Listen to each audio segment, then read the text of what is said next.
पंचवटी टाकी भंडगर माळ त्यानंतरनं आपलं पुजारी माळातलं जे संबंधित जे पाणी आहे ते सारण गटरीमार्फत या आपल्या मेन गटरीत येते आणि ती गटरीतलं बॅग ज्यावेळी पाऊस जास्त पडतोय ते पावसाचं पाणी सगळे बॅग मारल्यामुळं प्रत्येकाच्या नागरिकांच्या घरात ती पाणी जाते आणि त्यामुळं कसं किडाचा प्रादुर्भाव होतोय, डेंग्यू मलेरियाची साथ येते.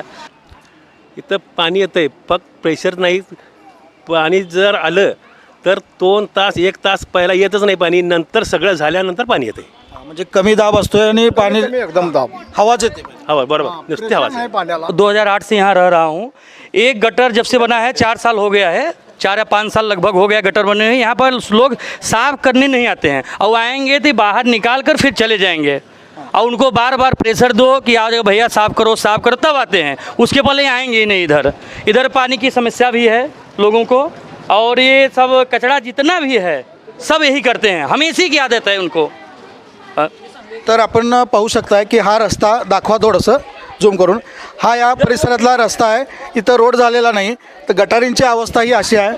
आता या ठिकाणचे कर्मचारी कचरा काढून ठेवतात आणि तो घेऊन जात नाही. त्या गाडीच्या टायरजवळ दाखवा. हा 16,50,000 रुपये निधी गटारीसाठी मंजूर झालेला आहे. त्याचा पुरावा पण आहे. कॅमेऱ्यावर दिसेल का नाही सांगत नाही.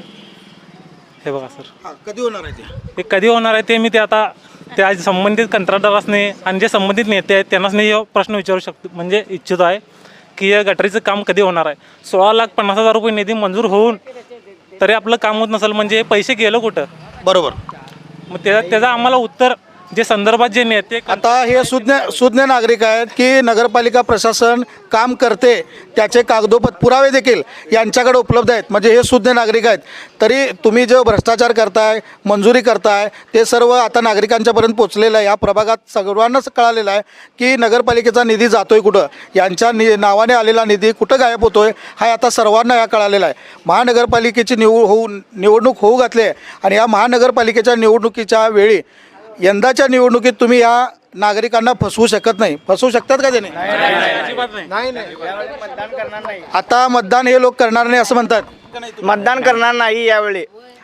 जरा पाणी पावसाळ्यात गुडघ्याएवढं पाणी असते, गल्लीमध्ये गुडघ्याएवढं पाणी असते आणि पूर्ण गटरीचं पाणी ओव्हरफ्लो होऊन पूर्ण प्रत्येकाच्या घरामध्ये जाते.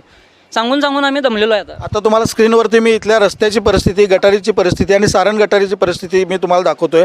तर भयंकर प्रश्न इथं आहे. 87 पासून या दादांनी सांगितलं की ते 87 पासून राहिलेत.